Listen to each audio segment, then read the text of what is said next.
I decided that writing 3 to 5 sentences was too much work and I would rather just talk.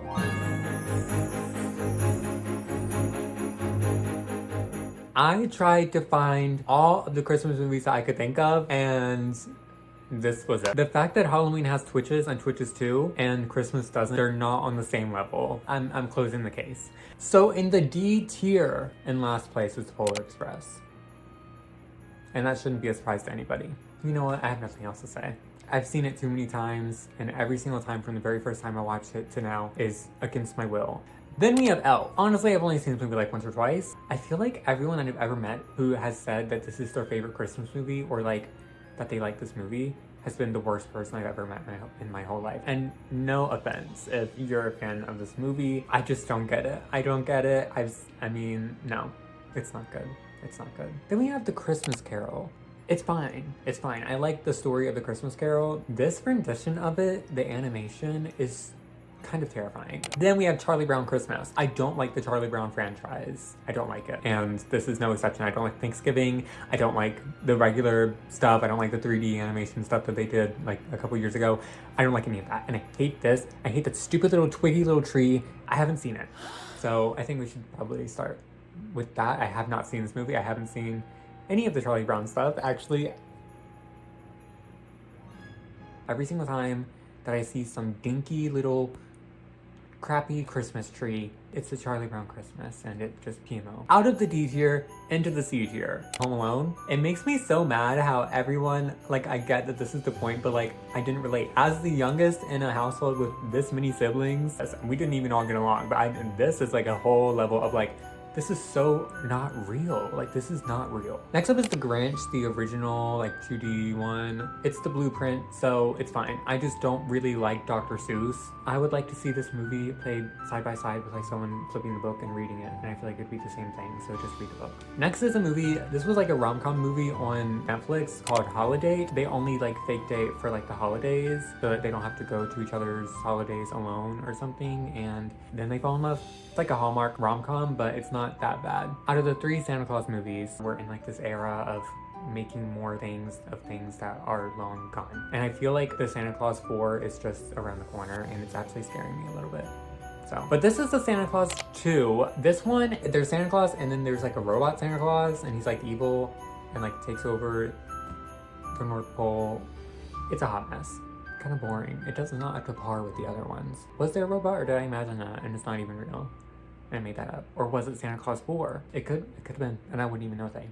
Now in the B tier, these 4 movies, honestly, they're all like, whatever. Frosty the Snowman, iconic. That's why he's here. The song, and can I never remember the words? Yes.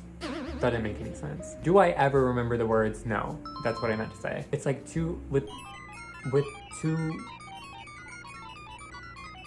a big top hat and a what is it? I cannot remember what the song is, but the melody is catchy and it stuck with me no matter the fact that I haven't watched this movie in years and years. So the newest rendition of The Grinch, I saw this movie in theaters actually, and it was a pretty okay experience. It was pretty fun.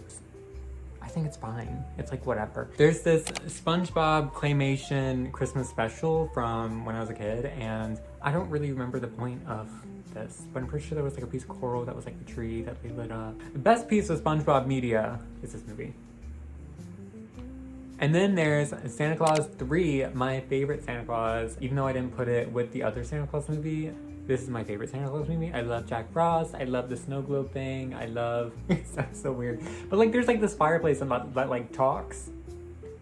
I don't know. It's just so whimsical and I just love the world building of the Santa Claus movies, and I feel like they did the third one really well and a lot better than the second one. So Rudolph the Red-Nosed Reindeer. That is show-stopping. Do I remember this movie? Is this just like the song? So they just sing the song or is there like a plot? Oh my god, it's iconic. Next is Cinderella Story, A Christmas Wish. I had to look up what this was called because I just remembered that Laura Morano was in it and that I loved it when it came out. I remember it being so good. There was also another one with Jennifer Stone, and that was called Santa Santa Girl, legit do not remember anything about it except for Santa is like the CEO of a company and his daughter is like Jennifer Stone. Or Laura's character worked as an elf with her friends and somehow she gets a boyfriend. It's one of those rom-coms. Next is Santa Claus, the first one. This is the best Santa Claus movie. Like, you kill Santa Claus so you become Santa Claus. I guess it's like karma. Kind of crazy though, but it was good. Dude, this was so good. This is like a childhood memory. Watching this over and over. I'm gonna rewatch it this year for the nostalgia. Like, I loved freaking My Little Pony when I was a kid, and I still like, I love it. It was like one of the biggest franchises I was into, and I have my sisters to thank for that because before this, it was Thomas the Train. There was probably a Thomas the Train Christmas special. If there was, I don't want to know about it because honestly, Thomas the Train kind of scares me now. And it's a musical, and the music is so good. Hit after hit after hit. The best song is the first one that they sing, the opening song. I think it's called probably like One Short Day or something. And yes, it is better than Santa Claus. And yes, it is better than Rudolph the Red-Nosed Reindeer. Yes, it is better than Elf and the Polar Express. Next up is Godmothered. I'm gonna rewatch this year too. Don't even play. Like, this movie is so good too. It's about a fairy godmother who is like bad at being a fairy godmother. The kids still love her anyway. It's shocking for Disney to produce a good movie in the recent years. So that is the A tier. Now the last tier is the S tier, the best tier. But we're starting off with a weird one. Klaus, this was on Netflix. I don't know if it was actually claymation, but it kind of gives claymation vibes. I couldn't tell you one thing about this movie. I don't remember it. I've only seen it like once. And that's a crime, and I'm gonna rewatch it. Because I know in my heart that it's incredible.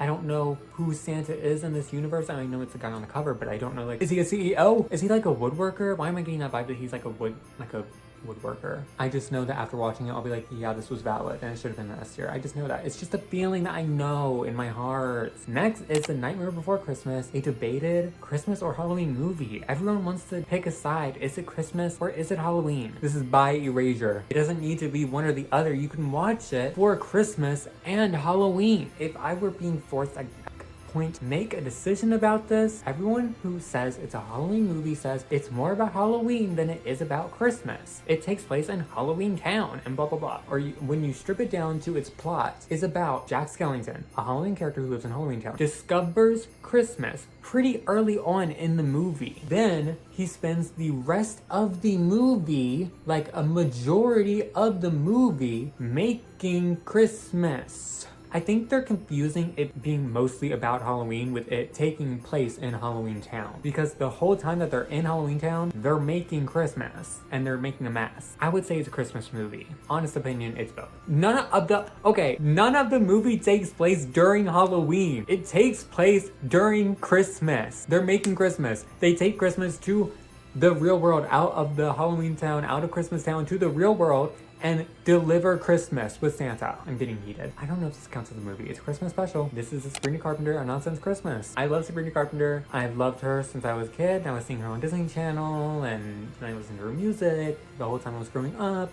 And I still listen to her and I still love her, and Christmas classic, instant classic. Okay, the best version of The Grinch is the live action version, obviously, but Jim Carrey, you will never be forgiven for the damage that you've done to the culture. Coming in spot number 2 of my favorite Christmas movie of all time, this is the top tier nostalgic movie for me. One of my like top 5 Barbie movies. Actually, a couple years ago, I think 2022 or 2023, I binge watched every single Barbie movie within the span of like a month or two. Barbie is iconic. The best rendition of Christmas Carol, hands down. Honestly, top 3 Barbie movies. The Barbie character in this movie is the 2009 holiday doll, I think. And I had her when I was a kid. I was obsessed. Where I want to be now is Christmas 2009, playing with my holiday Barbie doll and watching Barbie in A Christmas Carol. And in the number 1 spot, my favorite Christmas movie ever, Good Luck Charlie. It's Christmas. The Duncan family goes on vacation. It's a warm climate. It's hot. Not before the tensions are already rising. Bickering between Amy, the mother, and Teddy, the main character. Amy is just stressed out. She's like, it's Christmas. Like, this means something to me. Why does no one else gaff? Teddy is trying to like prove she's an adult somehow, so she gets onto a different flight because the flight was overbooked. Amy goes with her, and they end up having to like take a bus and like basically like do this whole like epic road trip. It's just a mother-daughter bonding, fighting and bonding and making up. Like the acting in this is insane. Bridget Mendler, come back down to earth, get out of space. There's no one in space that needs you up there. They need you on set. They're calling for you. Bridget Mendler, come back on set. We need you. There's also, I didn't get to mention, a crazy scene with Amy and Teddy. It's like doing a street performance together, but they're like fighting during the performance, but the performance comes out great. And like this movie changed the trajectory of my life. So I just wanted to say that. That's where I'm ending it. Now I have to get back to my final project. So.